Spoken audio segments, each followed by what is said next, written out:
BigCountryPreps.com. I'm Evan Wren, and this is the Countdown to Two-A-Days series, our daily look at an area football team and the key questions we're going to be answering about that team in our August 17th preseason preview here at Big Country Preps. I'm here with my partner, Dan Youngblood, and tonight, Dan, we are talking about the Comanche Indians. Yeah, and this is a Comanche team that we talked about before we got started tonight about as being maybe the best 1-9 team in all of Class 3A last year in Coach Jake Escobar's first season. Obviously, the record was not what they were hoping it would be, but this was a surprisingly competitive team once you go back and look at some of the scores, particularly in that district, which was one of the most competitive districts we've ever seen in the Big Country and should be once again this year. That's going to be a very, very competitive district.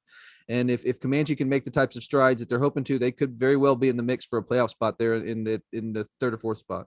I think they'll be in the mix. I think they've got a shot at a playoff spot, but they do have some question marks. They're going to have to find a new quarterback for one thing, and they're also going to have to find a source of rushing yardage, a consistent source of rushing yardage. And if they can do both, I think they're going to be right in the thick of it. Yeah, this is a team with some of their talent back. They have 19 of their 28 lettermen returning, including 6 starters on both sides of the ball. But like you said, they did lose some key players, particularly quarterback Hudson Welch, running back Luke Wilson, 2 big sources of production for them, as well as their center, Ezra Rios, who is a really strong player up front for them.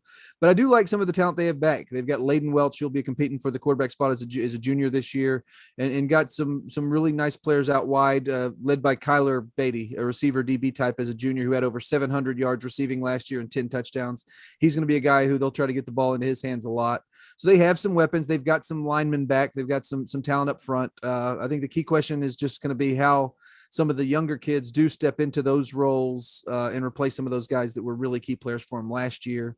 And we'll just have to see how that goes. They are bringing up call-ups from a 5-5 junior varsity team, so yes, a solid unit. It's not like those kids haven't had any success. So we'll just have to see. I think you'll see some improvement here in Coach Escobar's second year. Well, they were competitive in several district ball games. They almost beat Eastland. It came down to a 2-point conversion attempt on the final play of the game. They beat Millsap. So this is clearly a ball club that can compete when it's executing. And they faced a very difficult schedule, and this year is no exception. Yeah, and that's kind of the thing. I just said I think that Coach Escobar's second-year team will be improved, but it may not necessarily show up in the record when you look at the schedule they're playing. And that starts right in the non-district slate, where they're opening on August 26th with a home game against a solid Brady squad. And then they go 2 bangs on September 2nd, followed by a home game against Early, and then consecutive road dates at Toller and at Albany. So a really brutal non-district schedule this year. All right, before opening district play, of course, they're going to be idle on September the 30th, and they will host Millsap, who they upset last year. They'll host them on October the 7th. So that'll be a big ball game right off the bat. And Millsap will probably show up to town wanting a little bit of payback. They're going to go to Jacksboro a week later. They host Dublin on the 21st. They travel to Merkel, an underrated Merkel team as far as I'm concerned, on the 28th. And then they host Eastland on the 4th. And this is a ball club that they nearly upset, as we mentioned earlier, last year. Key ball games. I think that home date against Millsap right off the bat is going to be an important one, and then Dublin and Merkel are going to be very important. But if they can beat Millsap at home to start off district play, it opens up a huge range of possibilities for them. If they fall there, then they're looking at the possibility of an 0-2 district start, because they've got Jacksboro on the road right after that. So I like that Millsap game as one of their most important ones. Yeah, it's funny you talk about key matchups. In this district, they're all key matchups. This district is so darn competitive last year. I have never seen in all my years of doing this a district where from 1 to 6 it was so close. I mean, I don't think there were maybe more than one game all year that was decided by more than 14 points. And the cool thing is all those teams are back together again in this alignment, and I'd expect it to be very, very competitive again.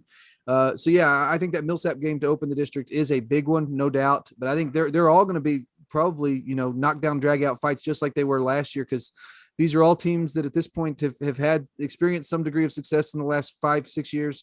And all these teams want to win. And I think all of them are going to be very competitive again this year, but going to be a very, very fun district slate. And if we'll just have to see how Comanche, what kind of improvement they can make. But I do think that there are plenty of opportunities to compete on that district schedule. There wasn't a district that we had last year that was more fun to follow than that one. Every week there was either an upset or a nail biter, and they were all close games, all of them. So I'd agree. It was a super fun schedule, and I was really excited when they were put back together. That district was largely unchanged by the realignment. And I was really excited about that.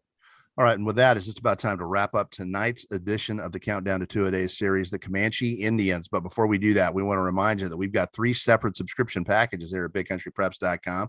We got a monthly for $5 a month. We got a semi-annual 6-month subscription where you knock that price down to $4 a month.